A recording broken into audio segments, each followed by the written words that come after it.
Hi all welcome to football arena. Neymar ജൂനിയറുമായി ബന്ധപ്പെട്ടുകൊണ്ട് ചില റൂമറുകൾ ഈയിടെ പുറത്തേക്ക് വന്നിരുന്നു. അതായത് ബ്രസീലിയൻ വമ്പന്മാരായ ഫ്ലമങ്കോക്ക് നെയ്മർ ജൂനിയറെ കൊണ്ടുവരാൻ താല്പര്യമുണ്ട്, അവർ അതിനുവേണ്ടി ശ്രമിക്കുന്നു എന്ന ഒരു റൂമറായിരുന്നു പുറത്തേക്ക് വന്നിരുന്നത്. കൂടാതെ മറ്റൊരു ബ്രസീലിയൻ കരുത്തരായ ഫ്ലുമിനൻസിനും നെയ്മർ ജൂനിയറിൽ താല്പര്യമുണ്ട് എന്ന ഒരു റൂമർ കൂടി ഈയിടെ പ്രചരിച്ചിരുന്നു. ഇതുമായി ബന്ധപ്പെട്ട ഒരു ലേഖനം ഓ ഗ്ലോബോ എസ്പോർട്ടസ് ഇപ്പോൾ പങ്കുവച്ചിട്ടുണ്ട്.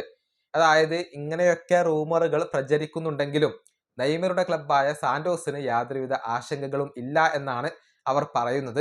കാരണം നെയ്മർ ജൂനിയർ സാന്റോസിന് ഒരു ഉറപ്പ് നൽകിയിട്ടുണ്ട്, ഒരു കാര്യം സത്യം ചെയ്ത് നൽകിയിട്ടുണ്ട്. അതായത് ഈ സമയത്ത് മറ്റൊരു ബ്രസീലിയൻ ക്ലബിന് വേണ്ടി നെയ്മർ ജൂനിയർ കളിക്കില്ല എന്നുള്ള ഒരു ഉറപ്പ് നെയ്മർ തന്നെ സാന്റോസിന് നൽകിയിട്ടുണ്ട് എന്നാണ് ഈ മാധ്യമം കണ്ടെത്തിയിട്ടുള്ളത്.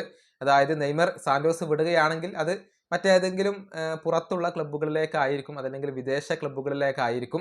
ബ്രസീലിലെ മറ്റേതെങ്കിലും ക്ലബ്ബിലേക്ക് പോവാൻ അതല്ലെങ്കിൽ അവർക്ക് വേണ്ടി കളിക്കാൻ നെയ്മർ ജൂനിയർ ഉദ്ദേശിക്കുന്നില്ല എന്നുള്ള അത്തരത്തിലുള്ള ഒരു വാഗ്ദാനം നെയ്മർ സാന്റോസിന് നൽകിയിട്ടുണ്ട് എന്നാണ് ഈ മാധ്യമം കണ്ടെത്തിയിട്ടുള്ളത്. അതുകൊണ്ട് തന്നെ നെയ്മർ മറ്റേതെങ്കിലും ബ്രസീലിയൻ ക്ലബ്ബുകളിലേക്ക് പോകുമോ എന്ന കാര്യത്തിൽ സാന്റോസിന് ഇപ്പോൾ ആശങ്കകൾ ഇല്ല എന്നാണ് അറിയാൻ സാധിക്കുന്നത്.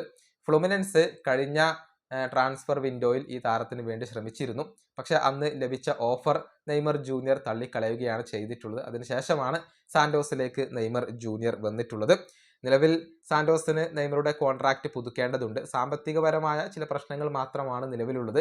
കാരണം ഇതിനോടകം തന്നെ കുറച്ചധികം പണം നെയ്മർ ജൂനിയർക്ക് നൽകാൻ ഇപ്പോൾ സാന്റോസ് ബാധ്യസ്ഥരാണ്. ആ ഒരു കടം തീർക്കേണ്ടതുണ്ട്. അത് സെറ്റിൽ ചെയ്തതിന് ശേഷമായിരിക്കും പുതിയ കോൺട്രാക്റ്റിൽ നെയ്മറും സാന്റോസും ഒപ്പുവെക്കുക. ഈ വീഡിയോയുടെ അവസാനിപ്പിക്കുന്നു. അടുത്തൊരു വീഡിയോ കാണാം.